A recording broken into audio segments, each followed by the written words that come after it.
Welcome back, my friends. It is time for another Bob's Bulk Bullets video.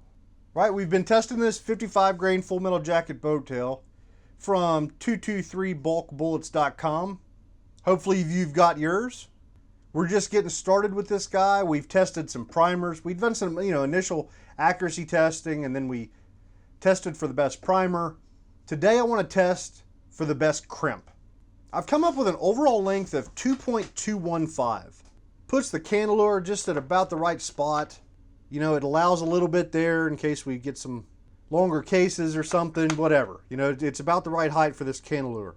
So I have already loaded up 50 rounds, just like that. We've got our 55 grain Bob's Bulk Bullet.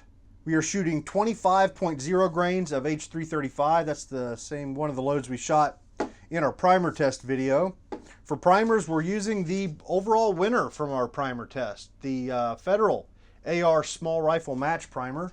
But I am switching up the brass. The Federal 223 brass we've been shooting, I decided to switch it up, and I went back. This is Lake City brass. This is the big batch of Lake City 5.56 brass we've shot here on the channel for a long time. So we're back to that brass. They've got a firing or two on them, but they haven't been through this particular gun. Now, as you can see, I've actually got 45 of these. There's 5 of them here. I've been playing around with our crimp die, our Lee Factory crimp die. That's what this is going to be. This is going to be about the Lee Factory crimp die. And playing around trying to get the right settings, I used up 5 bullets just trying to figure out what settings would be best for our test. I decided to use a technique that we used a while back in a 300 blackout video. I put our Lee Factory crimp die in the press, screwed it all the way down until it was absolute max crimp. I made a mark on the press and the die, and that is what we call the absolute maximum. On the other end of things, I loosened it up. I put a completed round in the shell holder and ran it up in there and tightened down the die until basically as far as I could tighten it by hand, and then just a little bit farther. And that was almost exactly a half turn away from the heaviest. So I started with those two marks on the press to represent absolute lightest, it's not going to do anything, and absolute heaviest, it's going to destroy the round, distort the bullet, and be a huge pain in the butt. So that was kind of the starting and stopping point. I cut that section into fourths and started playing around with a couple rounds. What I ended up coming up with were 4 different settings that are kind of in the middle. Those are the 4 we're going to do. And they go from a very light crimp, you cannot visually see anything at all, up to a medium crimp, then to what I would consider my normal heavy crimp, and then one more mark for an extra heavy crimp. A little bit too heavy, probably going to distort the bullet and screw things up a little bit. Hopefully we don't blow our face off. I think we'll be okay. So hopefully that makes sense. Those are our 4 settings. That's how I went about indexing it so that hopefully we can return to this setting in the future. And that's what we're going to do. Now, like I said, I've got 45 rounds, which is a little bit of a weird number. 5 rounds, we're going to shoot a 5-shot group with no crimp. No crimp at all. So these go straight into the ammo box.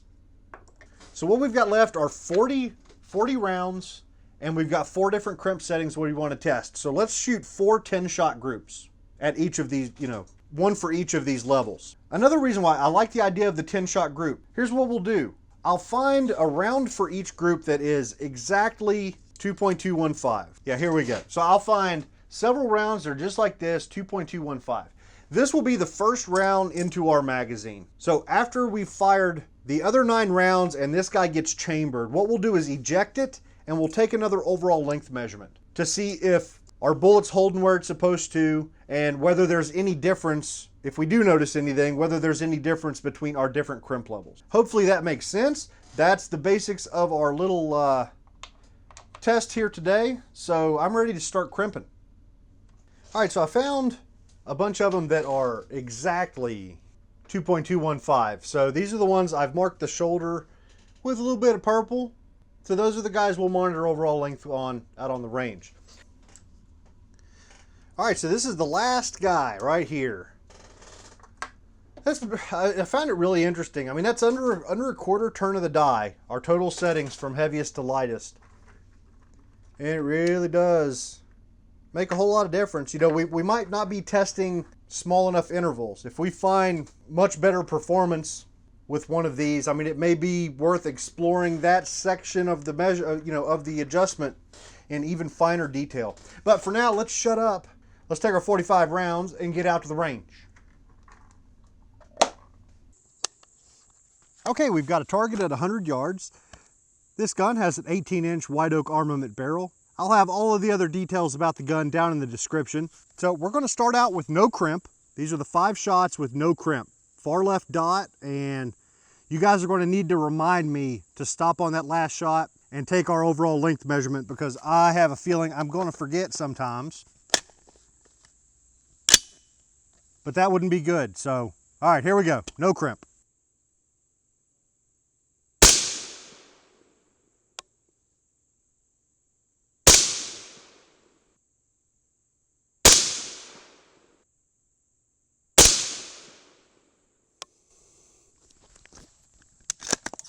Okay, so our last round has made it all the way through, and it's still at exactly 2.215. So that's a good start here. No crimp, and we're still hanging on to the bullet okay.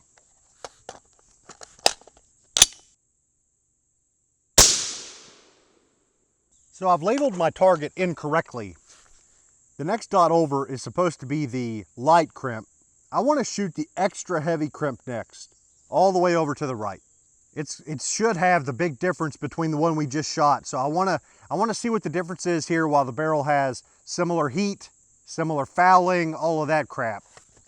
And speaking of heat and fouling, before the last five round shot, before our no crimp 5-round shot, I did shoot 3 rounds of just cider ammo through it to get things, hopefully warmed up just a little bit before that.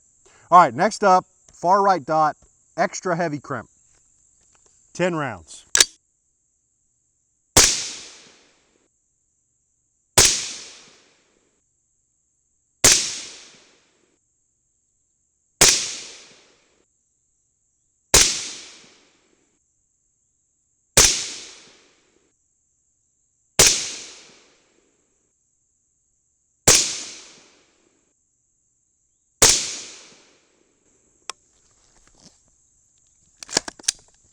All right, this one's at about 2.216. So if it's stretched, it was only about 1/1000th of an inch or 1/1000th and a half. Most likely that's just variations in the way I'm measuring it.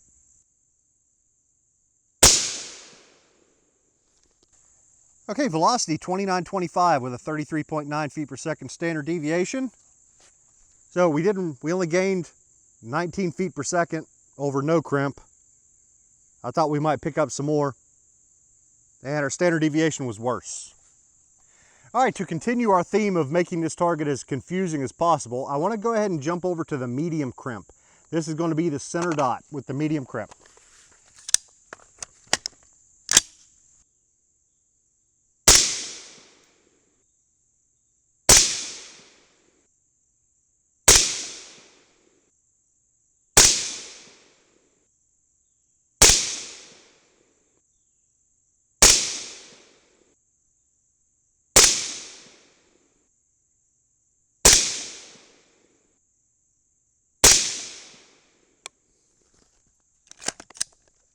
All right, no stretch to speak of on this guy. I'm getting 2.216, kind of like that last one, 2.216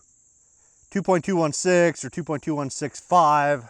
It probably has to do with, the 0 on my calipers, but they're not moving.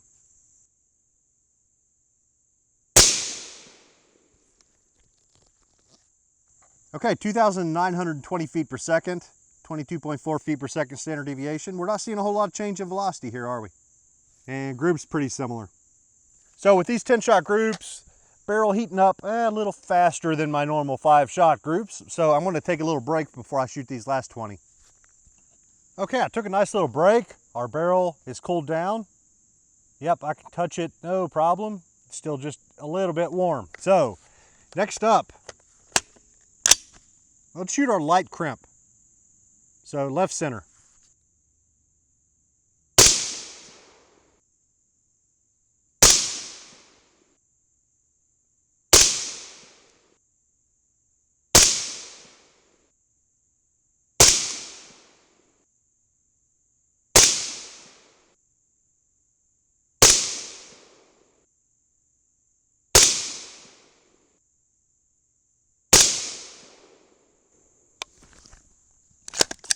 2.216, just like the last couple.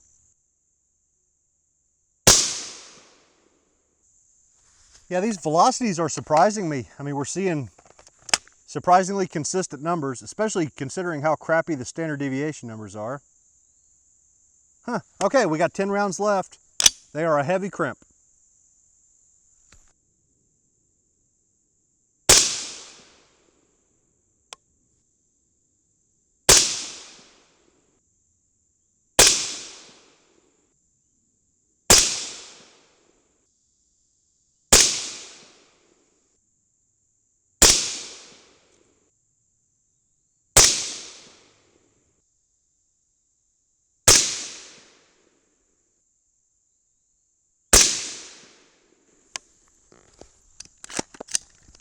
All right, no stretch, exact same measurement.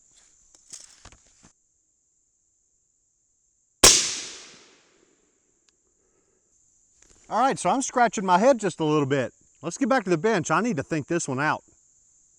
So I gotta be honest, I thought we would see something. There's not a whole lot to see here. Group started at 1.3 and then grew a little bit up to a 2.1 and then went right back down to a 1.3. Now, if you're willing to give a man a single mulligan on a sheet of 10-shot groups, 10-shot groups, if we removed this guy right here, that's kind of our crazy shot for the day. If we remove that, this is a 1.50 inch group. Right next to a 1.49 and a 1.50. Bookended by 1.30 and 1.29. So I would say the groups are very consistent. I'm disappointed overall though. I'm wondering whether I need to clean my barrel. So I've been looking back, the last video, which was the primer shootout part 2 with the 69 grain Match Kings, we shot some pretty good groups, but they weren't quite as tight as we had seen in earlier testing. And we go back one more video to primer shootout number 1. We had a couple good groups, but things were a little bit, here's that group. Here are the groups from that first primer video where we rattled off, our first 4 groups were really good, right around this inch, and that guy even better at a half inch. And then things kind of fell apart and never really regained form, even in the following video. And then now to this video, groups a little bit disappointing. So tomorrow's video is going to be another Bob's Bullet video. We're going to explore overall length. Now that we've kind of explored crimp, I'm going to want to explore overall length tomorrow. I think our number today, the 2.215, is a good minimum with that really nice cantilever alignment and all of that crap. What I want to do tomorrow is I want to shoot like 5 thousandths increments all the way from 2.215 out to 2.260. So that's going to be tomorrow's video. And I think what I'm going to do is I'm going to clean the gun before tomorrow's video. And we'll keep a close eye on accuracy and see if maybe we see our groups open up after about 20 shots like we did in that previous target. Wow, I got way off course here. Back to our target. Yes, groups didn't, crimp, no crimp, heavy crimp. Didn't seem to make much difference at all. The velocity was crazy. It's just the same all the way. Our low guy was 29.06 and our high was 29.27. But with standard deviation numbers this big, they're more or less equal. They're more or less the same. I think maybe today's lesson is that we worry too much about crimp. It doesn't matter all that much. It doesn't hurt. But it seems like one of those choices where you feel this internal need to justify it. Like, I'm not going to crimp these. It's like, okay, well, why aren't you going to crimp those? Well, I don't know. I just don't feel like it. That's about the best I can come up with for reasoning between when I crimp and when I don't crimp a lot of times. We didn't see any overall length growing or shortening. I thought we might. I was interested to see the results of that test, but they all stayed rock solid. So let's imagine that they hadn't. Let's say that the no crimp and a light crimp, I saw the rounds grow a little bit. And then medium heavy, extra heavy, they seemed okay. Before I ever thought like, oh, okay, wow, I should definitely use a medium crimp from now on at least, I would start thinking like, whoa, is something wrong with my expander ball in my resizing die? You know, are my necks too big? Do I not have sufficient neck tension to keep a hold of this thing? Or that seems the more important question. If you have setback in rifle stuff, you look at neck tension, not necessarily crimp to solve a problem. Maybe I'm wrong. You know, I'd love to hear your all's opinion on crimp, but the more data I gather on it, it just seems to be irrelevant in most cases. But it doesn't seem to hurt anything either, and I guess that's why you'd have to consider me a crimper. You know, more often than not, I'm pulling out a Leaf Factory crimp die and hitting them with a light crimp. I don't think it hurts anything, but at the same time, I'm not sure that I'm helping anything either. So I think that's where we'll leave it today. Be sure to come back tomorrow. We're going to shoot some good groups tomorrow. I'm going to get the gun clean. We're going to switch powders. We're going to switch over to, what was the other? AR comp, probably. Yeah, that's AR comp is the one we've got the best load for right now. So we'll shoot some AR comp. We'll have a clean gun. And I bet we shoot some nice groups. I just got that feeling. Can feel it in my plums. I can feel it all the way down in my plums. If you'd like to support the channel, check me out at patreon.com/reloading, and I will see you guys tomorrow.